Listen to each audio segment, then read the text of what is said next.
ইকোনমিক্সের একদম ন্যূনতম বেসিক ধারণা যাদের আছে তারাও জানে গত বছর যদি একটা জিনিসের দাম 100 টাকা হয়, এবছর যদি মুদ্রাস্ফীতি 8.5% হয়, এই বছর সেই জিনিসটা কিনতে আমার 108 টাকা 50 পয়সা লাগবে।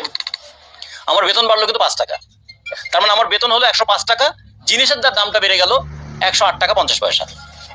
ওই সুকুমার রায়ের কবিতা পড়েছিলাম না, ছায়ার সঙ্গে কুস্তি লড়ে গাত্রে হলো ব্যথা। ছোটবেলা আমরা ছায়া ধরার চেষ্টা করতাম, আমি লাভ দিলে ছায়াটা তো সরে যায়। তো দ্রব্যমূল্যটা এমন যে আমার 5 টাকা বেতন বাড়ার সঙ্গে সঙ্গে তো দ্রব্যমূল্য আরো একটু বেড়ে যায়, ফলে আমার গায়ের ব্যথা হয় কিন্তু ছায়াকে আমি ধরতে পারি না। ফলে প্রতি বছরই আমরা কিন্তু আমাদের মজুরি হারাই। এটা আমরা যখন শ্রমিক কর্মচারী ঐক্য পরিষদের পক্ষ থেকে আন্দোলন করি তখন আমরা শ্রমিকদের কথা বলি, সাথে সাথে কিন্তু কর্মচারীদের কথাও বলি, কারণ এই যন্ত্রণা এই বেদনাটা শ্রমিকদের জীবনে যেমন কর্মচারীদের জীবনেও তেমন। ফলে আমরা আমাদের দিক থেকে স্কপের 9 দফার মধ্যে পরিষ্কার করে বলেছিলাম যে বাজার দরের সঙ্গে সঙ্গতিপূর্ণভাবে মজুরি এবং বেতন কাঠামো নির্ধারণ করতে হবে। পৃথিবীতে 90টা দেশ আছে তারা প্রতি বছর তাদের বেতন কাঠামো পুনর্বিন্যাস করে। আমাদের শ্রম আইন অনুযায়ী প্রতি 5 বছর পরে বেতন কাঠামো পুনর্বিন্যাস করতে হয়। একটু ফাঁক আছে, যদি মানে জোর করে সরকারকে ধরা যায় তাহলে কখনো কখনো 3 বছরেও সেটা হয়, অতীতে আমরা দেখেছি।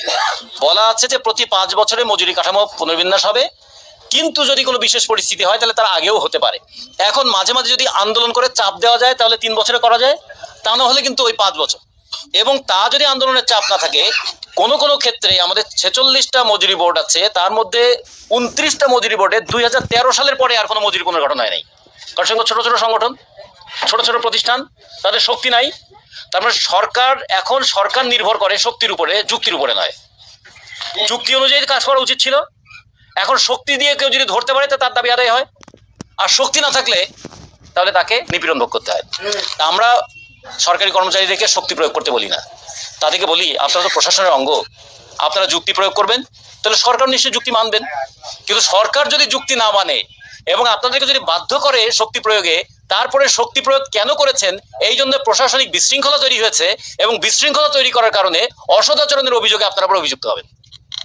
ব্রিটিশরা যেমন একটা আইন করেছিল, পরিকল্পিত দুর্নীতির আইন।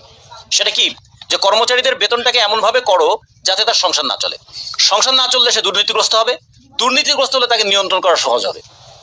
যে কারণে দেখবেন ব্রিটিশ সিস্টেম যে সমস্ত দেশগুলোতে আছে, সমস্ত দেশে তারা এই কাজটা করে, বেতন কাঠামোটাকে এমন করে রাখে যাতে সে দুর্নীতি করতে বাধ্য হয়। এখন 8,250 টাকা আপনাদের বেতন স্কেল, সেই অনুযায়ী আপনাদের বাসা ভাড়া কত হবে? 5,000 টাকা। আচ্ছা, ঢাকা শহরে এবং বাংলাদেশের কোনো সিটি কর্পোরেশনে 5,000 টাকায় মানসম্পন্ন তো দূরের কথা, পিঠ সম্পন্ন, মানে পিঠ দিয়ে একটু রাত্রে ঘুমাবেন এরকম কোনো বাসা পাওয়া যাবে? তাহলে হ্যাঁ, সেটাই। তাহলে দেখুন, অথচ সরকার এটা কাগজে কলমে বলেছে, এটা এমন একটা নিয়ম, এমন একটা বিধান, যে বিধানটা যারা তৈরি করছেন তারা জানেন যে এটা প্রয়োগযোগ্য নয়, তারপরে তারা বিধান হিসেবে করেছেন। যদি কোনো আইন, যদি কোনো বিধান, যদি কোনো নিয়ম প্রয়োগযোগ্য না হয়, সেই বিধান প্রণয়ন করাটা অনৈতিক, এবং এই অনৈতিক বিধান প্রয়োগ করে তারা ব্যাপক অংশের কর্মচারীদেরকে একটা অনৈতিকতার দিকে ঠেলে দিচ্ছেন।